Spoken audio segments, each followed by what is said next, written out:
નમસ્કાર વિદ્યાર્થી મિત્રો, સેન્ટ ઝેવિયર શાળાના ઓનલાઈન ક્લાસમાં હું આપ સર્વેનું હાર્દિક સ્વાગત કરું છું.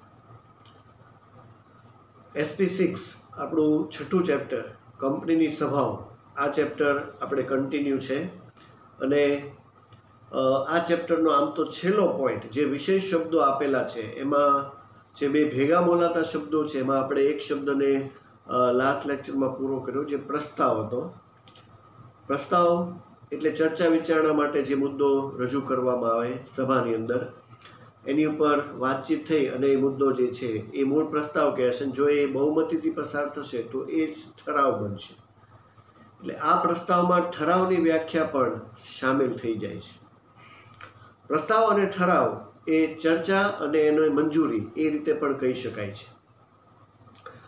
આપણે સંપૂર્ણ પ્રસ્તાવ અને એમાં થતા સુધારા વધારા, કે કોઈ શબ્દ કાઢી નાખી શકાય, કોઈ શબ્દ ઉમેરી શકાય, વાક્યનો ક્રમ બદલી શકાય, આ બધા જે એમાં ફેરફાર છે, તો ફેરફાર કર્યા વગર જે છે એ મૂળ સ્વરૂપમાં કહેવાશે. અને જો એમાં ફેરફાર થશે તો એ સુધારા વધારા સાથેનો પ્રસ્તાવ થશે. અને ટેકો આપનાર હોય છે જે પ્રસ્તાવ રજૂ કરે છે, રજૂ કરનાર છે, અને બાકીના એને સપોર્ટ કરનાર છે. આમાં વિરુદ્ધમાં પણ હોઈ શકે છે. તો આ રીતે આખો પ્રસ્તાવનો મુદ્દો જે છે આપણે પૂર્ણ કર્યો હતો.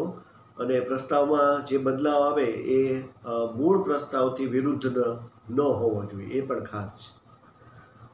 ઠરાવની વ્યાખ્યા પ્રસ્તાવમાં સાથે જ મેં તમને કીધી કે જે બહુમતીથી જે પસાર થશે, જે મંજૂર થશે, એ ઠરાવ બનશે.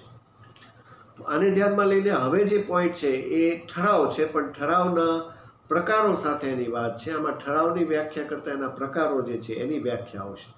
એટલે જ મેં તમને અગાઉ કીધું કે પ્રસ્તાવમાં જ ઠરાવ એની વ્યાખ્યા તમારે યાદ રાખી લેવાની છે. પણ હવે આપણે જોઈએ છીએ ઠરાવના પ્રકારો. ઠરાવના કુલ 3 પ્રકાર છે અને એ 3 પ્રકારોની વિગતવાર માહિતી હવે આપણે સમજીએ છીએ. આમાં જે પહેલો પ્રકાર છે ઠરાવનો એ છે સામાન્ય ઠરાવ, એટલે કે ઓર્ડિનરી રિઝોલ્યુશન્સ. ઠરાવ એટલે રિઝોલ્યુશન, પ્રસ્તાવ એટલે પ્રપોઝલ્સ. તો આ એનો પ્રકારની રીતે વ્યાખ્યા આપેલી છે. એટલે તમને ઠરાવની વ્યાખ્યા પૂછાય તો આ એનો અર્થ નથી, આ સામાન્ય ઠરાવનો અર્થ છે.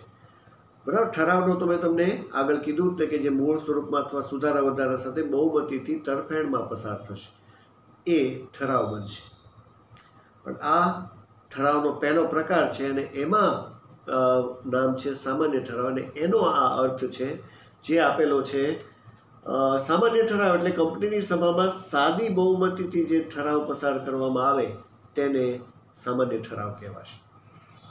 સાદી બહુમતીથી આ શું છે એ આપણે હવે ધીમે ધીમે સમજીએ છીએ. પણ આ એની વ્યાખ્યા બનશે કે એનો અર્થ જે છે. તો તમને એમ પૂછાય કે સામાન્ય ઠરાવ, તો એ ઠરાવના પ્રકારની વ્યાખ્યા થશે. પણ માત્ર ઠરાવની વ્યાખ્યા આપો તો આ વ્યાખ્યા એની નથી, એ હવે તમને ખ્યાલ આવી જશે. બરાબર. તો આ ઠરાવ થયો કે જે સાદી બહુમતીથી સામાન્ય ઠરાવ તરીકે કહેવાશે, જે સાદી બહુમતીથી પસાર થતો ઠરાવ છે. એટલે સભામાં આ માત્ર સાદી બહુમતીથી પસાર થાય છે.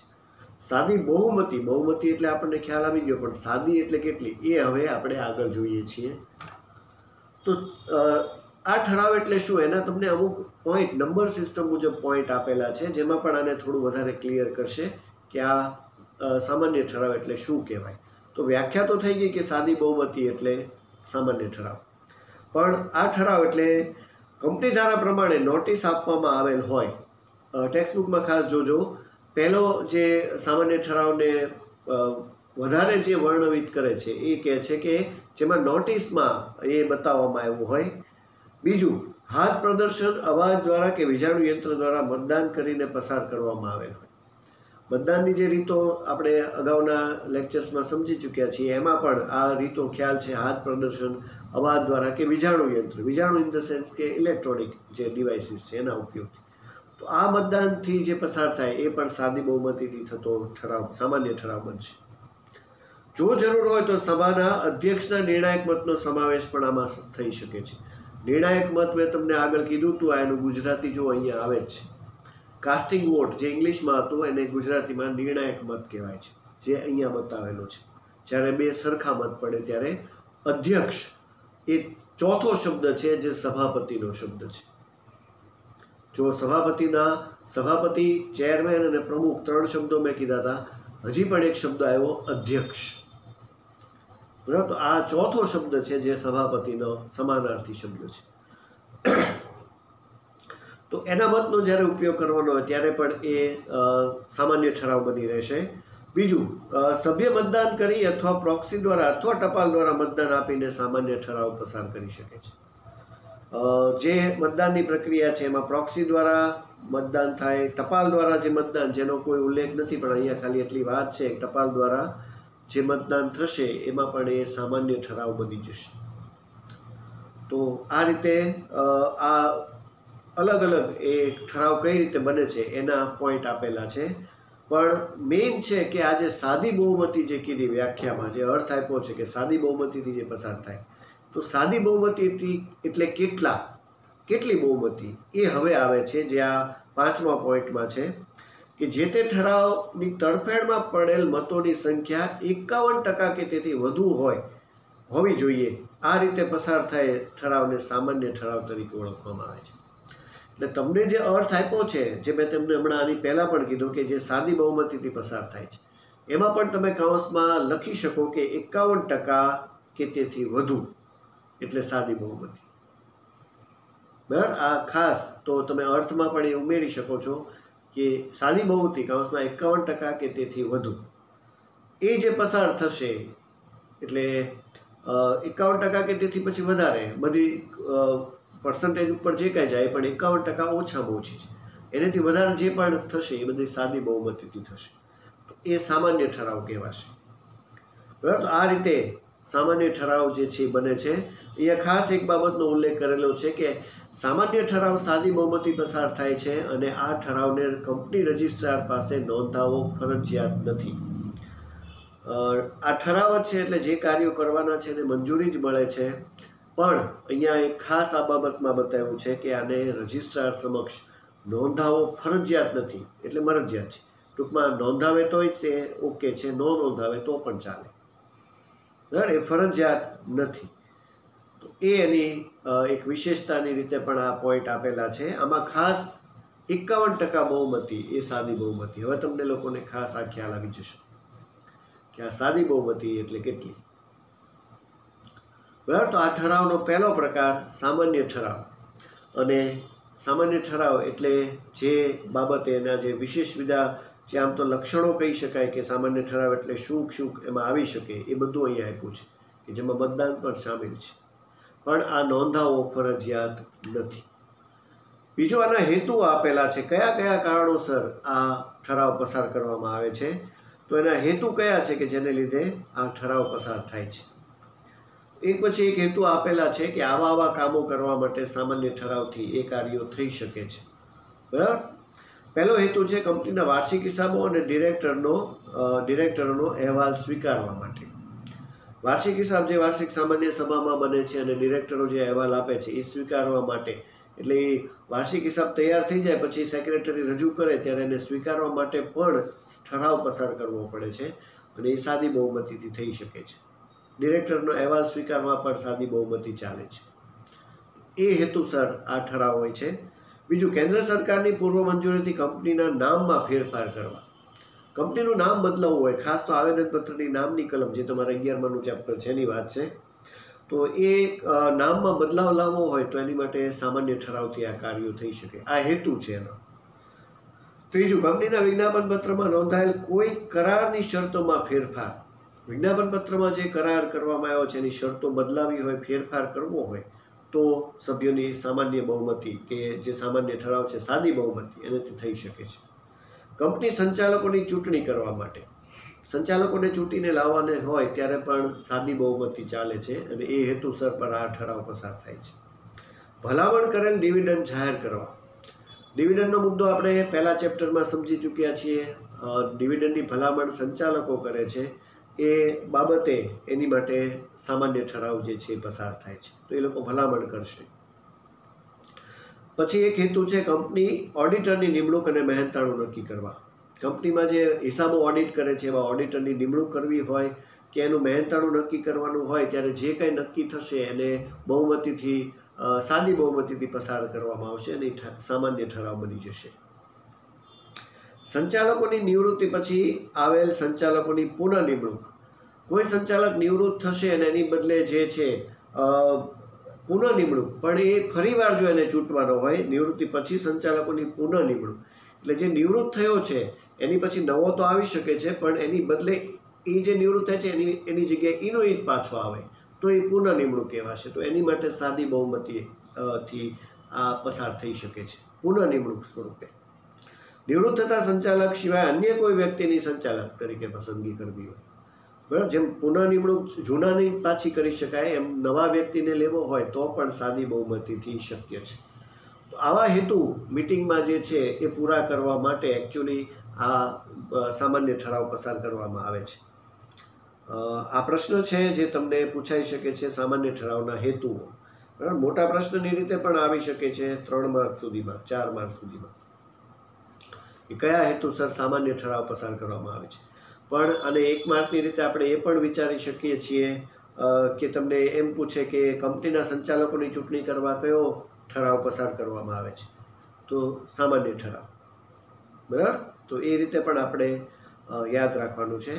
એટલે શોર્ટ ક્વેશ્ચનથી લઈને ફૂલ ક્વેશ્ચન સુધી બધા લેન્થમાં આના જે છે એ પ્રશ્ન આવી શકે છે. આ પ્રશ્ન તો આ પહેલો પ્રકાર થયો ઠરાવનો, જે સામાન્ય ઠરાવ અને એના હેતુઓ બતાવે છે કે આ હેતુસર આ ઠરાવ પસાર કરવામાં આવશે.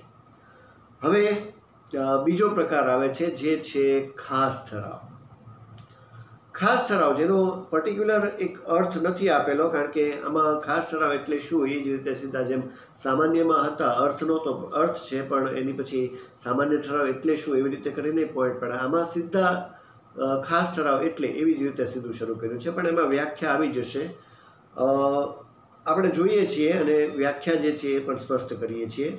કંપની ધારા અને નિયમન પત્ર મુજબ સભ્યોને યોગ્ય રીતે નોટિસ આપેલી હોવી જોઈએ. બરાબર. આમાં પણ નોટિસ જે છે આપવામાં આવે છે. સામાન્ય સભાની નોટિસ કોઈ બાબતના ઠરાવને ખાસ ઠરાવ તરીકે ગણવા અંગે સ્પષ્ટ કરવામાં આવેલ હોય. કંપનીની જે સામાન્ય સભા છે, બરાબર, એની નોટિસ કોઈ બાબતને કોઈ ઠરાવને ખાસ ઠરાવ પસાર કરવાનો છે એ રીતે કરીને એમાં મેન્શન કરેલું હોય, ઉલ્લેખ કર્યો હોય તો પણ એ ખાસ ઠરાવ બનશે. પણ હજી એનો અર્થ સ્પષ્ટ નથી થયો, જે હવે પછીના પોઈન્ટમાં આવશે ને એનો અર્થ કંઈક આવો બનશે કે કંપનીની સભામાં આગળના જે શબ્દો સામાન્ય ઠરાવના હતા એ જ શબ્દોને થોડા ગોઠવીને મૂક્યા છે. કંપનીની સભામાં ઓછામાં ઓછા 75% બહુમતીથી જે ઠરાવ પસાર કરવામાં આવે તેને, હવે આ 75% થઈ ગયું, ઓલામાં 51% હતી, એને સાદી બહુમતી કીધી હતી. બરાબર. તો આ કેવી બહુમતી કહેવાશે? સ્પષ્ટ શબ્દ નથી પણ એને વિશિષ્ટ બહુમતી કહેવાશે. બરાબર. કારણ કે 75% એટલે કે 175 સભ્યો જે છે એ તરફેણમાં હોવા જોઈએ.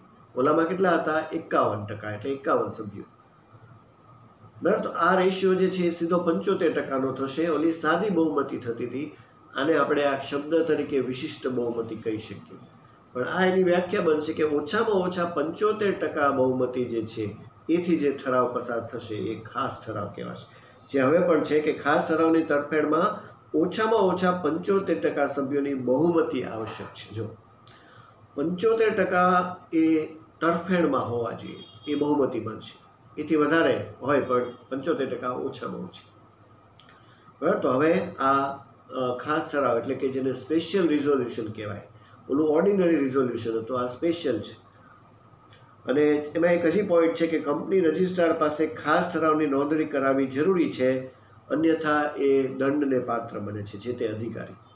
જો ઓલાની નોંધણી કરાવવાની જરૂર નહોતી સામાન્ય ઠરાવની, આ ખાસ છે એટલે આની નોંધણી પણ ખાસ રજિસ્ટ્રાર પાસે કરાવવી પડશે. નહીંતર આ નોંધણી ન કરાવનાર અધિકારી એ જવાબદાર બને છે અને દંડને પાત્ર બનશે. બરાબર. તો આ બંને વચ્ચે જે છે ફેર પણ છે, એ રીતે પણ સ્પષ્ટ થયેલું છે. તો આ થયો ખાસ ઠરાવ, જે 75% ઓછામાં ઓછી બહુમતી એટલે વિશિષ્ટ બહુમતીથી જે પસાર કરવામાં આવશે એ. તો આના પણ હેતુ છે, જેમ સામાન્ય ઠરાવના થોડા હેતુ બતાવ્યા હતા કે આવા આવા કારણોસર સભામાં સામાન્ય ઠરાવના કાર્યો હોય છે ને એ ઠરાવ પસાર કરવામાં આવે છે. એ જ રીતે હવે ખાસ ઠરાવના થોડા હેતુ આપ્યા છે કે આવા કાર્યો કરવા માટે આ હેતુસર ખાસ ઠરાવ છે. તો એમાં પહેલો છે કેન્દ્ર સરકારની પૂર્વ મંજૂરીથી કંપનીના નામ કે હેતુની કલમમાં ફેરફાર કરવા. જો નામમાં ફેરફાર કરવા માટે જે આવેદનપત્રમાં હતો એ તો સામાન્ય ઠરાવથી પણ હતું, એ ખાસ ઠરાવ પણ ક્યારેક જે છે એ જરૂરી બને છે, તો એ પણ પસાર થાય. પણ આમાં એક બીજું પણ છે કે હેતુની કલમ. તમને ધ્યેય ઉદ્દેશ જે હેતુની કલમ આગળ આપેલી હતી આવેદનપત્રને ના ચેપ્ટરમાં 11માં, એ જ વાત કરેલી છે. ઉદ્દેશની કલમ એટલે હેતુની કલમ. એમાં નામમાં ફેરફાર કરવા માટે પણ ખાસ ઠરાવથી જે છે એ બની શકે છે કે આ ઠરાવ પસાર થાય છે. તો ઓછામાં ઓછી આ બધા કાર્યો કરવા માટે 75% બહુમતી જરૂરી છે. કંપનીના નિયમનપત્રમાં ફેરફાર કરવો હોય તોય ખાસ ઠરાવ પસાર. આ બધા એવા કાર્યો છે કે જે સામાન્ય ઠરાવથી નથી થતા, એની માટે ખાસ ઠરાવ જ જોઈએ છે. હા, નામનો એક હતો એ આગળ બંનેમાં ચાલ્યું. પછી કંપની રજિસ્ટર્ડ ઓફિસ એક રાજ્યમાંથી બીજા રાજ્યમાં લઈ જવા માટે, આ પણ આવેદનપત્રની કલમમાં બદલાવની વાત છે. એમાં પણ ત્યાં 11માં પણ તમને સ્પષ્ટ આપેલું હતું કે આ માટે ખાસ ઠરાવ જરૂરી છે. રાજ્ય બદલાવવું હોય તો ખાસ ઠરાવ છે.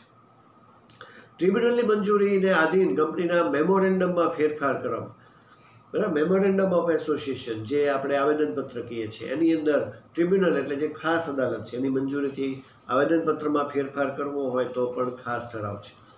કેન્દ્ર સરકાર તરફથી કંપનીને સત્તા મળી હોય તેવી પરોપકારી લોક કલ્યાણના હેતુવાળી કંપનીના નામમાંથી ખાનગી મર્યાદિત શબ્દો રદ કરવા, બરાબર. અમુક જે શબ્દો પ્રાઇવેટની કાઢી નાખવાની વાત છે તો એ માટે પણ ખાસ ઠરાવ એ કંપનીમાં પસાર થશે. આ બધું આવેદનપત્રના ચેપ્ટરનું જ અહીંયા તમારે રિપીટ થાય છે, બરાબર. જેમાં કલમો હતી ને એમાં જે બદલાવ હતા એ જ આ વાત કરે છે. આ બધા કામ ખાસ ઠરાવથી જ થઈ શકે છે. આ માટે સાદી બહુમતી જે છે એ યોગ્ય નથી કે ચાલતી નથી. ત્યાર પછી અનામત ભંડોળની રચના માટે, અનામત ભંડોળ જે રિઝર્વ કેપિટલ છે એ કંપનીએ ભેગું કરવું હોય તો એ માટે પણ સભ્યોની બહુમતી 75% તો હોવી જ જોઈએ. શેર મૂડીમાં ઘટાડો કરવા અને શેર હોલ્ડર્સના અધિકારોમાં ફેરફાર.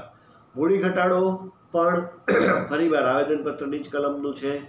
મૂડી ઘટાડો કરવો હોય કે અધિકારો જે શેર ધારકના છે ફેરફાર કરવા હોય તો પણ ખાસ ઠરાવ છે. કંપની સંચાલકને લાભદાયક હોદ્દો ધારણ કરવા, સંચાલકનો હોદ્દો જે છે એ બીજો કોઈ આપવાનો હોય જે એમાં એને લાભ મળતો હોય તો એ માટે પણ પહેલાં હાજર સભ્યોમાંથી વિશિષ્ટ બહુમતી થવી જોઈએ.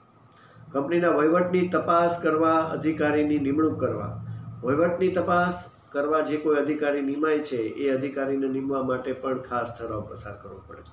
વહીવટી મેનેજમેન્ટને લગતા કામ માટે કોઈ અધિકારી નિમવો હોય તો. કંપનીમાંથી મેનેજિંગ ડિરેક્ટરને દૂર કરવા. મેનેજિંગ ડિરેક્ટર એક ઉચ્ચ હોદ્દો છે અને એની વાત આપણે 5મા ચેપ્ટરમાં આવશે ત્યારે આપણે સ્પષ્ટ કરશું. પણ એને પણ જો હોદ્દા ઉપરથી દૂર કરવો હોય તો એ આમનામ નથી થતું, એની માટે ખાસ ઠરાવ. ટ્રિબ્યુનલ દ્વારા કંપનીનું વિસર્જન કરવાનો ઠરાવ, બરાબર. કંપની બંધ કરવાનો ઠરાવ પણ ખાસ ઠરાવથી જ, એટલે આ હેતુ પણ ખાસ ઠરાવનો છે. જો સામાન્ય ઠરાવના હેતુઓ અલગ છે, એ કાર્યો કરવા માટે સામાન્ય ઠરાવથી થતું કામ છે, જ્યારે ખાસ ઠરાવ જે છે એ વિશિષ્ટ બહુમતીથી જ થતા આ કાર્યો બતાવ્યા છે.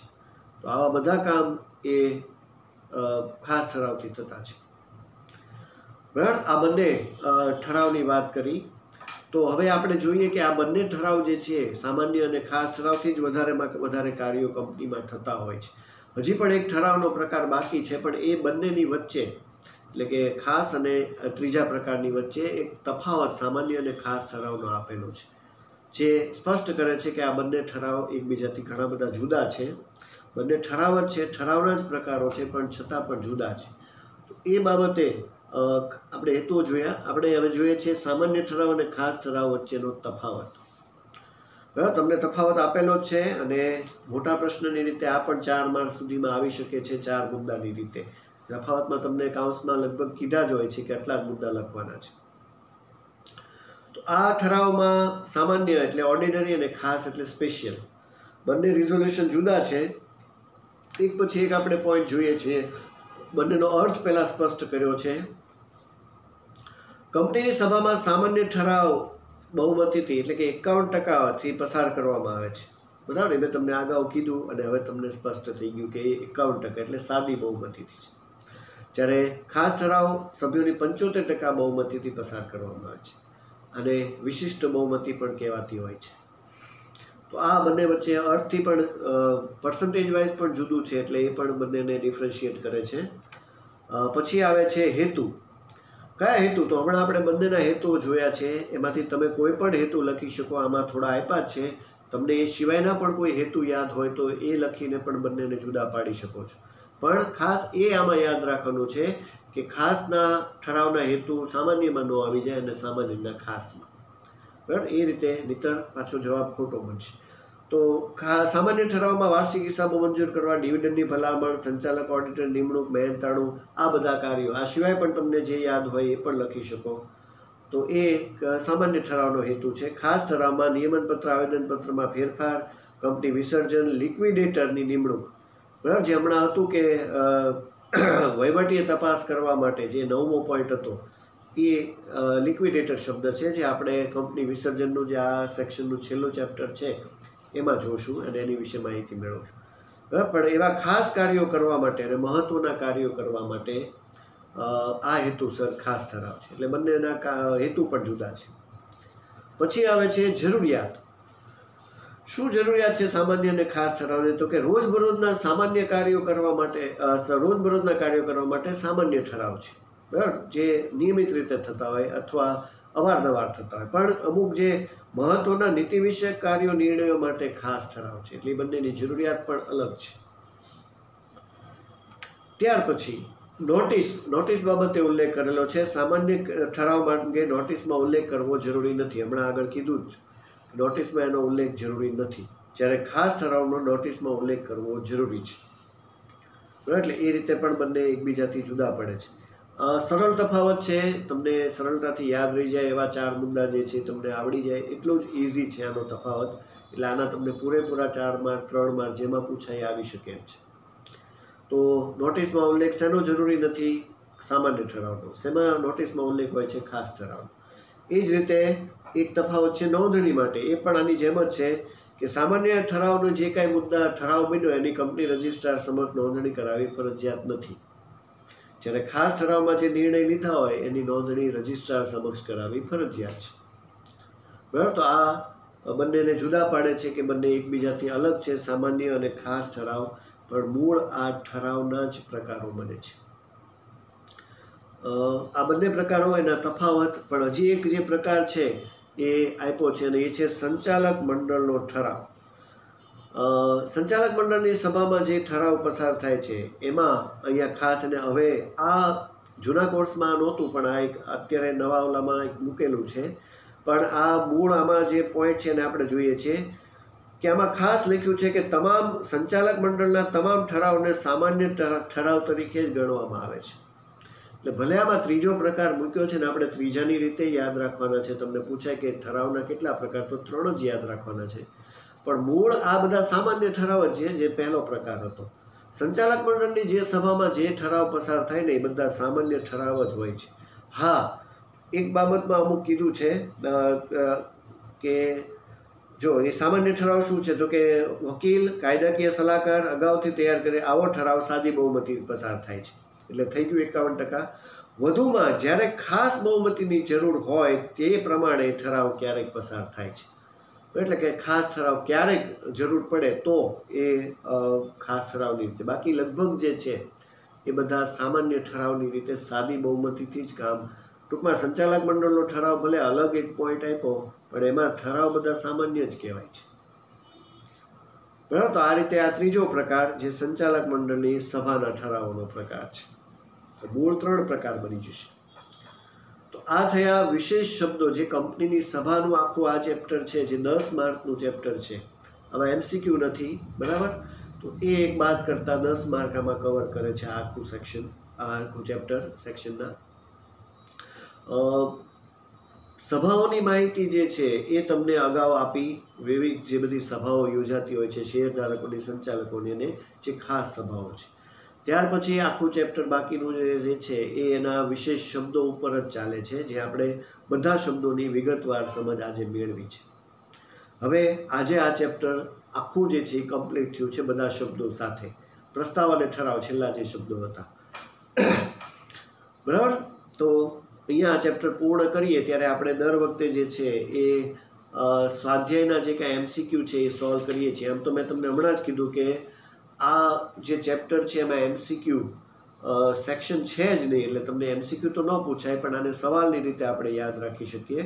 પણ ઘણા બધા એમસીક્યુ છતાં પણ આમાં આપેલા છે. કુલ 13 એમસીક્યુ છે, બરાબર. એના જવાબ આપણે એકવાર ટેલી કરી લઈએ છીએ. પહેલું છે કંપનીની સભામાં, એની અંદર જવાબ આવશે ડી, પ્રથમ વાર્ષિક સામાન્ય સભા, જે પહેલી વાર યોજાતી છે, બરાબર, 9 માસના સમયગાળામાં. ત્યાર પછી 2 વાર્ષિક સામાન્ય સાધારણ સભાનો સમાવેશ. જો વાર્ષિક સામાન્ય સભાને વાર્ષિક સાધારણ સભા પણ કહેવાય છે. અહીંયાથી આપણને એક થોડુંક જાણવા મળે કે એને સાધારણ સભા પણ કહેવાશે. સામાન્ય એ સાધારણ, એ રીતે પણ શબ્દ વાપરેલો છે, તો એ ખાસ યાદ રાખજો. તો એનો જવાબ છે એ 15 માસનો સમયગાળો, બરાબર. ત્યાર પછી ત્રીજું જે કંપનીની બોર્ડ ઓફ ડિરેક્ટર્સની ઓછામાં ઓછી, તો એમાં આવશે સી જવાબ, 4 સભાઓ તો યોજવી જ જોઈએ. કંપની સભાની નોટિસ તેના સભ્યોને કેટલા દિવસ અગાઉ આપવી જોઈએ, તો એમાં ડી જવાબ આવશે 21 દિવસ અગાઉ. સભ્યોને સભા અંગેની જાણકારી આપવા માટે કરવામાં આવતા પરિપત્રને શું કહેવામાં આવશે, નોટિસ, એટલે બી જવાબ આવશે. આ જો બધી વ્યાખ્યા જેવું જ બની જાય છે, આમાંથી પણ તમને સ્પષ્ટ ખ્યાલ આવી જશે. કંપનીની સભામાં જે કાર્યો કરવા તેની યાદી, એટલે એ જવાબ આવશે કાર્યસૂચિ. 7મો એમસીક્યુ, કંપનીની સભાના મતદાનમાં શરૂઆતથી જ સભાના કામકાજ દરમિયાન શરૂઆતથી જ અંત સુધી નિયત સંખ્યામાં સભ્યોની હાજરી, એને ગણ સંખ્યા કહેવાશે, એટલે ડી જવાબ આવશે. ગણ સંખ્યાને કાર્યસાધક સંખ્યા, કોરમ, આવા અલગ અલગ નામથી ઓળખવામાં આવે છે. ત્યાર પછી 8મું, સભાની કાર્યવાહી ચલાવવા માટે સભ્યો દ્વારા જે વ્યક્તિની પસંદગી કરવામાં, એને એ જવાબ આવશે સભાપતિ. સભાપતિને પણ આપણને ખ્યાલ છે ઘણા બધા અલગ અલગ નામો છે, ચેરમેન, અધ્યક્ષ, પ્રમુખ, એ બધું કહેવાશે. ત્યાર પછી 9મું, કંપની સભામાં મતદાન દરમિયાન સરખા મત પડે તો કોણ મત આપી શકે, સભાપતિ, બરાબર. એ પણ જવાબ છે સી. સભામાં થયેલ કામકાજ અને નિર્ણય અંગેની મુદ્દાસર સ્વરૂપની નોંધને સભા નોંધ, ડી જવાબ આવશે. સભાના સભ્ય પોતાના વતી બીજા વ્યક્તિને આપણે પ્રોક્સી, પ્રતિતાધિકારી કહીએ છીએ, બરાબર, તો એ જવાબ આવશે, પ્રોક્સી કહેવાશે. ત્યાર પછી 12મું, કંપનીની સભામાં જે ચર્ચા વિચારણા કરવા માટે એ પ્રસ્તાવ કહેવાશે, બી જવાબ આવશે. અને ખાસ ઠરાવની તરફેણમાં ઓછામાં ઓછા કેટલા, હમણાં જ આપણે જોયું 75%. કદાચ તમને એમ પૂછાય કે સામાન્ય ઠરાવની કેટલા, તો 51%.